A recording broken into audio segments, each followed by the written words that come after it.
For the EFD, Mr. Bloom has 2 minutes. Commissioner, Mr. President, I rise again, I am afraid, to make the same old hoary speech that I have been making here for several years, and that is, it is my opinion that you do not really understand the concept of banking. All the banks are broke. Bank Santander, Deutsche Bank, Royal Bank of Scotland, they are all broke. And why are they broke? It isn't an act of God. It isn't some sort of tsunami. They are broke because we have a system called fractional reserve banking, which means that banks can lend money that they do not actually have. It is a criminal scandal and it has been going on for too long.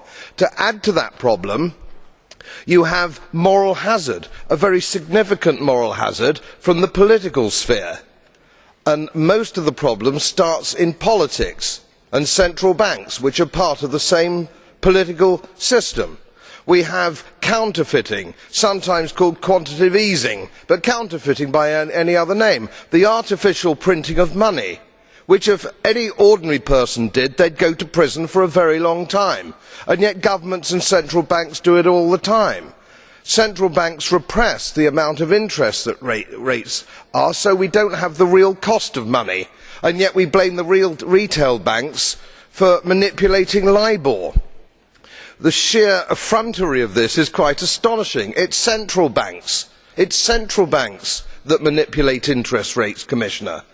And plus, underneath all this, we talk loosely, in a rather cavalier fashion, do we not, about deposit guarantees. So when banks go broke through their own incompetence and chicanery, the taxpayer picks up the tab. It is theft from the taxpayer. And until we start sending bankers, and I include central bankers and politicians, to prison for this outrage, it will continue. Grazie per il gruppo